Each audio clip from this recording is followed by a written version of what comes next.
Alrighty then, we're talking about Operation Digital Pioneer Mission 3. Now, people who take Mission 3 have already established Mission 1 and Mission 2 parameters, which means we have all the information we need in order to make logical decisions when implementing the digital marketing strategy that we just recently developed. Now, it takes about 3 months to produce a really good digital marketing strategy at the least. It usually takes more than that, but to begin with, we took 3 months to prepare a digital marketing strategy based on the data that we've been collecting, based on the information that we now have, based on new opportunities that Search Titans has been bringing you throughout the entire course. Now we are ready to implement that strategy. Isn't that exciting? I mean, come on, we've been doing this now for 6 months. First, we installed all the analytics and SEM Rush, and we got all of that sorted out. Then we made the digital marketing strategy, and we spent 3 months producing the data for that. So now we're in implementation mode. This is really exciting. Mission 3 is where things really start to get done. Now we're going to implement all of the high priority tasks that have been approved by the CEO or the marketing director or the board of directors.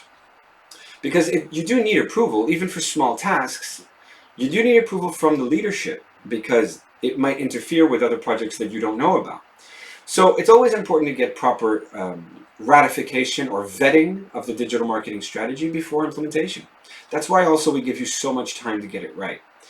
The digital marketing strategy comes as multiple Excel sheets as an appendix and a basic structure of the strategy using one of our templates, a Word document or a PDF document that and potentially well, we just help you with the Word document, and then you give that document to the CEO, the marketing director, or the board of directors, and they'll understand why you need to invest so much time and potentially money into your digital marketing strategy and the implementation thereof. That's really important, is the implementation. Because now that we're here, we need to talk about something. Who's going to do the work exactly? Because digital marketing professionals that work within companies don't necessarily have the time or expertise to implement most of the digital strategy correctly. They just don't have the time. Even if they have the time, it's not really their job to do repetitive tasks over and over and over again when they should really be focusing on implementing all of the tasks that will be beneficial to the company. So it's their job to organize and then structure. This is the point where we usually bring in agencies, external agencies, or just outsourced help. Now, Search Titans does provide outsourced help. So what we do is we have so many students that we can send some of those students as a freelance operatives. We can send them to your company for implementation, if you'd like, and we'll charge you by the hour, and you can just tell them to do whatever it is that needs to be done within the list. Because that's the point. We've trained all of our people to execute every single thing within the entire course. So anything you need that we taught you, our staff can definitely get it done. But it's not something that we focus on. Mostly the agencies, the local agencies, we refer the agencies to clients so that you can have a more permanent relationship with a long-lasting agency that will be there 5 years from now, maintaining the implementation and the optimization of your digital marketing strategies over the long term. But if you have just short things that needs to be done or long quantities of labor, that just call us and we'll probably put you in touch with one of our freelancers and they'll get it done for you right quick. Now, let's talk about what's covered in implementation. Regardless of who does the work, that's a different conversation. It can be the digital manager, it can be the agency, which is most likely, or it can be a freelancer, which is also very likely because freelancers are really capable. They're experts. They come in, they finish the work, they leave. Boom, everything's done. It's like a magic trick. It feels really good. Everybody walks away happy, and it's not really that expensive anyway. It's charged by the hour, and that's just really simple as that. Now, regarding implementation organization, the first thing we'll be doing is we'll be optimizing, which means that we'll be editing some of the pages, the landing pages, making sure that they're perfectly structured with a bunch of things that we learned in mission 1 and 2. And then we're going to submit those pages to the Search Console. We have to submit each one by one. Well, we don't have to. There's an API that does it automatically, yada, yada, yada. The reason I encourage my students to do it manually in the beginning is because once you've gotten it right, then everything's going to look like this. Watch. Once you get your setup correctly, when you go into Search Console, and this is a Search Console for bouquet.net, it's one of my websites, a Japanese website that I built in Japanese. So I look at this this URL, product iris. This is it's this page here. So I'm looking at this page. I submitted it to Google, and I tested it to see how good it is. Coverage, it's indexed, not submitted in sitemap. Ooh, that means that I have to submit it in my sitemap. I don't know why that's not the case, so I'll go check that later. But right now, everything is a green. So it is indexed. It is mobile friendly. It's AMP, which is I can't remember what that stands for. Something mobile page. It's about mobile market. I can't remember what it stands for. Accelerated mobile pages. That's what it is. My memory is back. It's a technical thing. Yeah. Anyway, we're good for mobiles. That means that I'll be highly placed on mobile phones. Really big deal, because that's like more than 51% of all searches, of all consumer-related internet searches and internet browsing happens on a mobile today. Most of the conversions, however, happens on a desktop. So you want to do both. I've listed one product. Great. One valid item detected. That's great. Breadcrumbs, because I've set up my breadcrumbs correctly. And that's everywhere. It should, on every page, my breadcrumbs should appear correct. And that means that, look, I'll show you what the breadcrumbs is. It's right here. This is the breadcrumbs. You see? In this case, home is 1, flower bouquet is 2, 3 is whatever that says, iris, and then 4 is the actual page. So this is the category iris for the category section of the products, and this is one product. So that's the breadcrumbs. And my structured data is clearly indicating that it's there correctly. My video, which is here, there it is. The video is right here, and that is carefully structured with data. It's a very simple video of a bunch of irises and some music. It's nothing particularly special, but it gets me ranked on Google with a video. And this is really a demonstration website anyway. I don't actually sell iris flowers, or any flowers for that matter. And then finally, I have my review snippets. I left the reviews myself. Again, this is not a real website. It's just to prove a point. So this is what you want to see when you submit your pages to Search Console. And it's not just Google. There's also Bing / Yahoo. And you really want no errors on any of the search engines, because then you just fly right through. Most people just get stuck because their website isn't perfectly correct, and they're on page 4 because of that. It's just nothing else is really stopping them. So that's why I recommend all my students learn to do Search Console page submissions manually, just 2 or 3 or 4, and one day, when they do the test and there's no errors whatsoever, and they have all the structured data that they can have, that it's possible for them to have, according to the list, which is right here. Let me show you the list. So this is Shema. Yeah, this is the one. So this is structured data. And look at this list. There's local business listing, which I don't have there because I don't have a local business. There's the logo. I don't have a logo for that company. Product we have, review snippet we have, video we have, all of these things, and it keeps going on and on. All of these things need to be considered, and maybe the page that you're optimizing, maybe it should have more of these. Maybe it should have more than just the ones that we saw. So just because it's not a red error doesn't mean you're not making a mistake.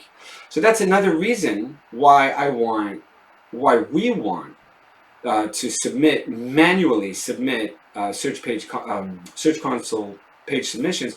We want to do that manually to really get the whole point across. You have to take full advantage of the spectrum of media in order to get the maximum click-through rate. You got to spread your web much bigger if you want to get more customers. and we teach you how to do that. And this is just, it's a really nexus point. It's a great nexus point. The search page, the Search Console page submissions, it's a nexus point because we have so many different things to talk about. Videos, what does that have to do with SEO? Well, it has one thing to do with SEO, but the videos themselves also engage people to buy your product. So that's a conversion element as well. This whole page is a nexus point of content and the development of that content. So it's really exciting. There's a lot of stuff to consider, and it's gonna make you a better digital marketer, knowing how to do it manually, knowing that you checked every single one.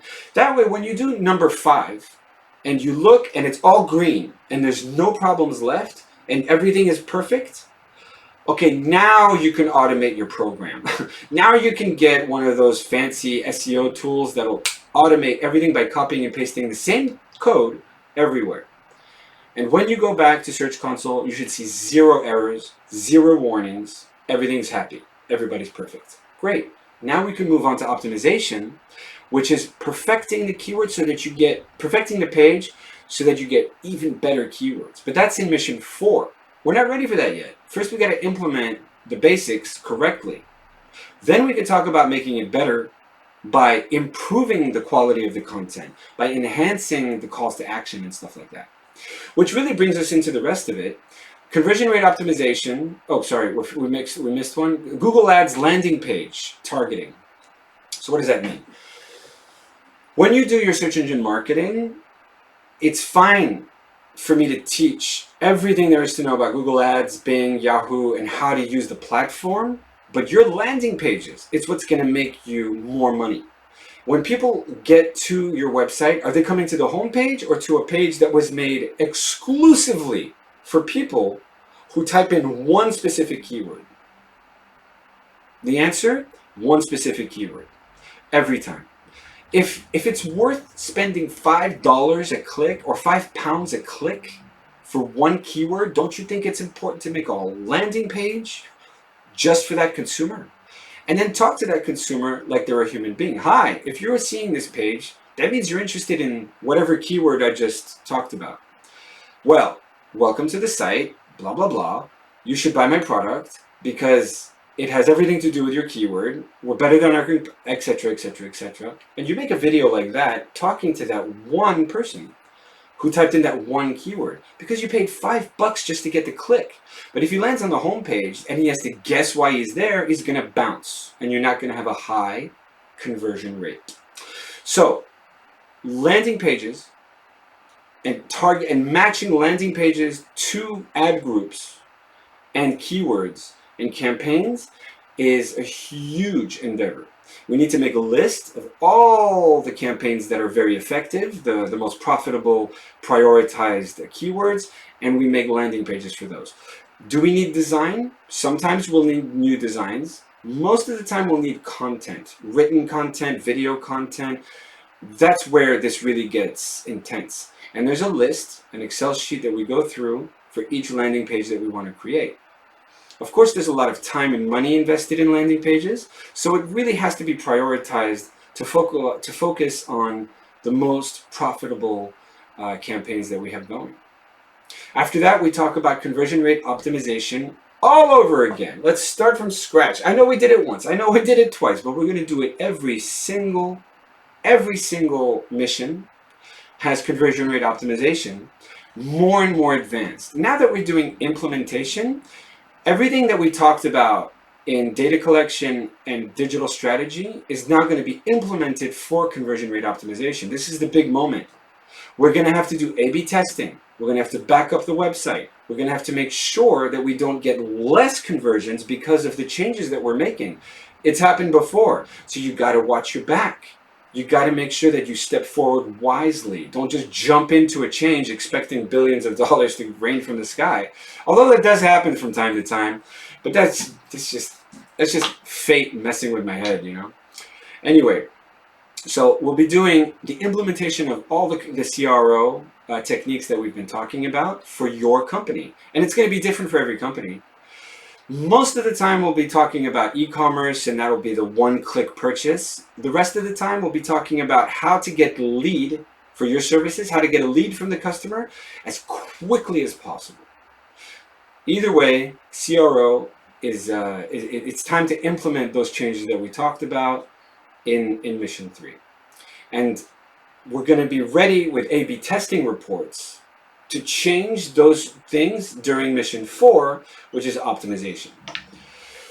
So after that, we're going to talk about advanced creative writing. And that goes back to landing pages again. You see, we're going to really need to get creative with our message. We want to be funny. We want to be serious. We want to be awesome. We want to be cool. We want to be relaxed. We want to be stressed. We want to be everything. We have to do all of those options because certain consumers are going to react differently to different messages. And then sometimes you're going to try 5 messages on one consumer until it's the last one that finally gets them to make the purchase. So this is where we really talk about getting to know your consumers on a deep level and saying whatever it takes to get them to make the purchase. That's sales 101. Product and services call to action. Here we go again. Yep, now we need to implement those calls to action. Where do we put them exactly? Where is it best to use which call to action for which service and which product? Which pages do we do that on? We're going to need CTAs for the landing page. We're going to need them for the ad copy. We're going to need them for SEO, for SEM, for display, for banners, for videos, you name it. There's nothing more important than creating excellent calls to action as often as possible. Free stuff if you buy this, free vacation contest, whatever it takes. Anyway, all of these things we're going to be talking about and implementing all of the stuff we talked about in Mission 1 and 2. We'll be implementing those CTAs in Mission 3. Finally, the last 3 things that we'll be talking about is short-term KPIs, short-term projections, which are different, and then daily habits. So short-term KPIs, key performance indicators, is where do we need to be by Mission 4? That's a short-term KPI. By the time we have this conversation again in Mission 4, 3 months from now, I expect to see certain results, key performance indicators that are indicating that we're on the upward angle. We're going in the right direction, or we're going in the wrong direction. And those short-term KPIs, I'll show you how to make them, how to set them properly, and then how to share them with your bosses, because you can't just share all of the short-term KPIs with your boss. He's not going to understand them, and more importantly, you have to hit them all if you want to be successful when your boss sees them. So yeah, I'm going to show you which KPIs to show your boss and which ones not to show your boss, because he's not going to care and it's going to be really confusing. And that's a really important factor. So I'm not saying that you should hide anything from the board of directors or the CEO. They have full access to all of your data. If they want to see what you're working on, that's their business. Trust me, they don't care. What they care about is the bottom line, return on investment, ROI. And KPIs for board of directors has to do with ROI. And so those particular KPIs is the ones I'm going to help you build. And we're going to make sure that you can and will hit them by Mission 4, which is 3 months later. So, and it really gains momentum again. It builds confidence to do that. So that's really cool. Short-term projections, however, is a different conversation altogether. I have no idea if these projections are going to be real, if they're going to be missed, if they're going to be undercut, overcut. It's just to give us an idea of what we should expect. But things are not going to go right. A lot of things are going to go wrong. And so those projections, we thought it was going to be here. We ended up over here. Right. No. Yeah, here we go. We thought we were going to be here. We ended up over here. Okay, well, that's a lesson learned from projections, not KPIs. A KPI is how are we doing? A projection is, so what do you think we can do?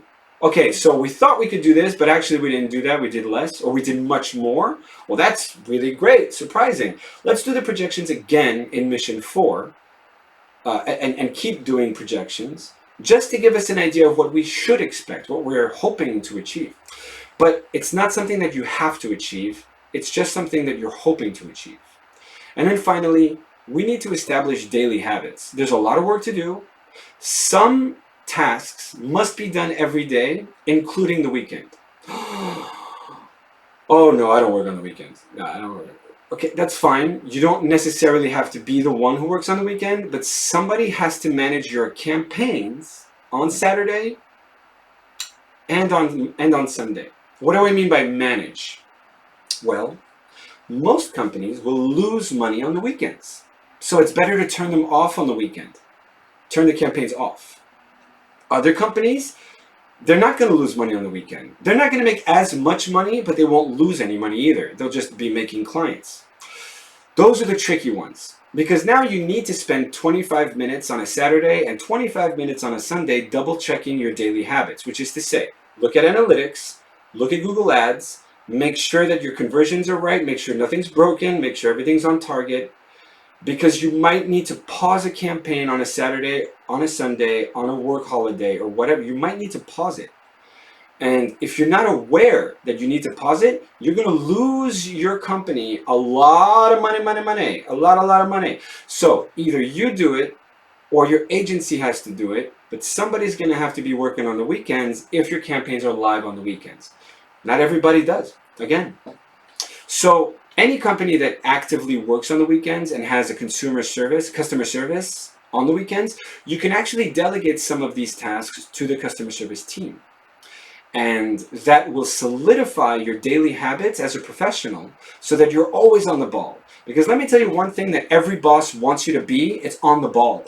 That means he wants to know that you know everything that's going on before he does.